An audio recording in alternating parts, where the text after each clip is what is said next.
Welcome back to Face the Nation. I'm Margaret Brennan. We want to take a closer look now at the Facebook data story, how it's affected users and how the company is responding.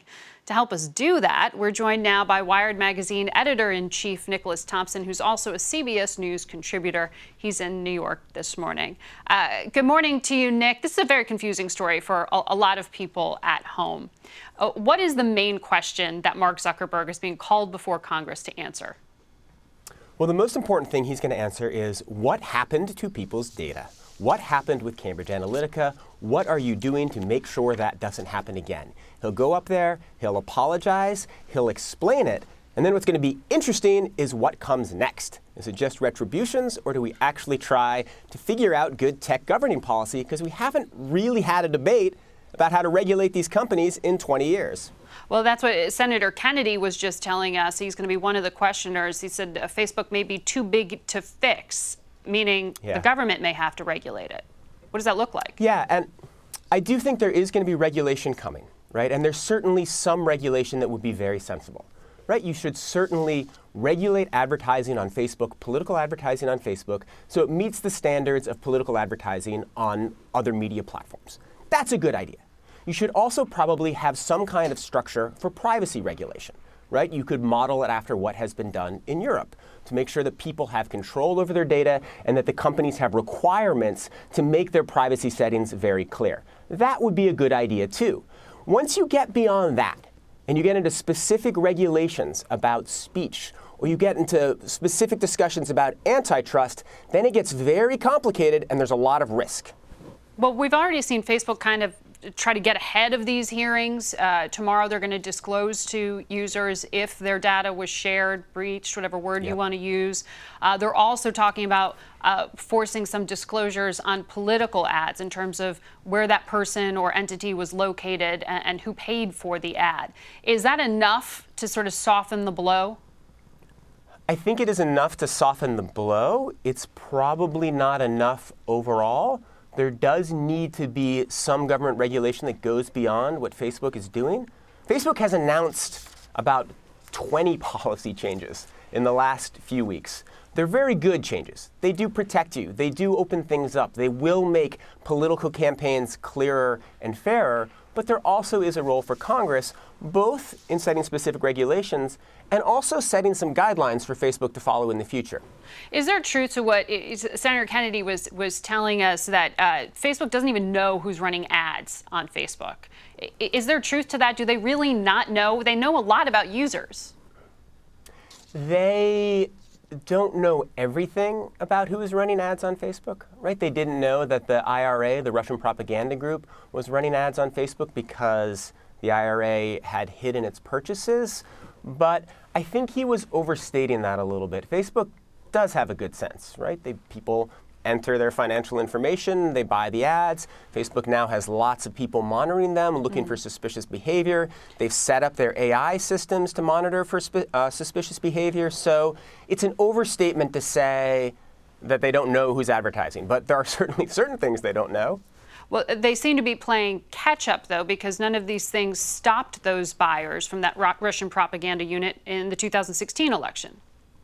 Yeah, so Facebook was caught totally unprepared during the 2016 election, and they are still paying for that, right? They stuck their heads in the sand. They were not paying attention to the fake news, to the propaganda operations. Since then, though, they have adjusted their algorithms. They have hired tons of people. They are working very hard. So the bad guys are going to work harder at hiding what they do, but Facebook is also going to work much harder at uncovering what's going on. So the odds that we have as much manipulation, as much chaos in 2018 or 2020 that we had in 2016, I think it's small. I think Facebook is getting a handle on this. But yeah, you're totally right. They were absolutely unprepared in 2016.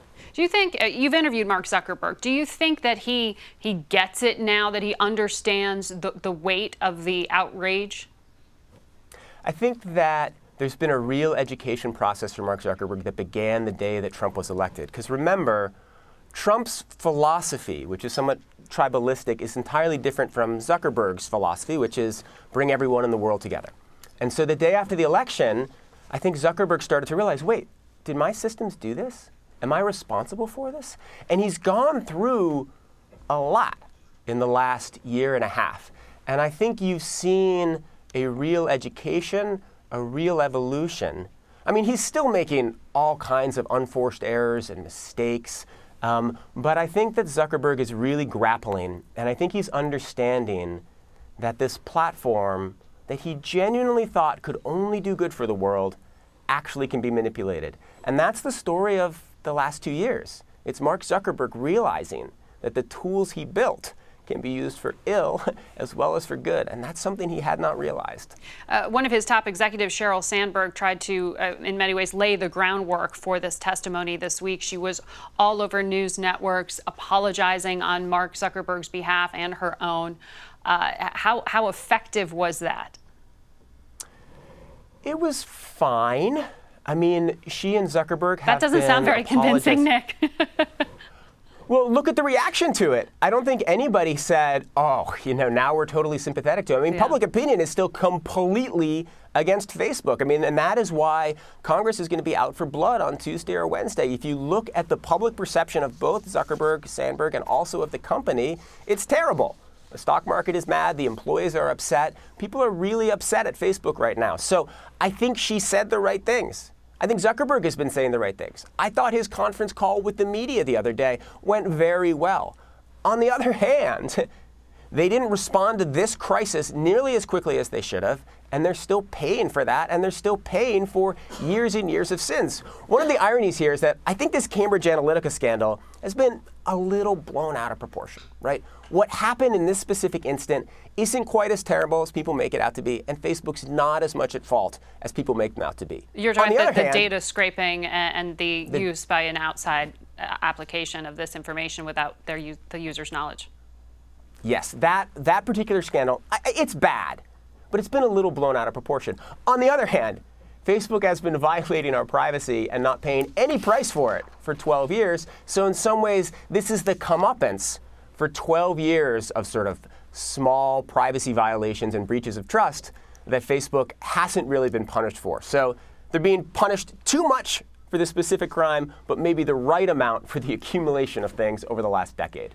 It's going to be fascinating to watch, Nick. Thank you very much. We'll be right back. Thank you so much, Margaret. With our panel. Good to talk to you.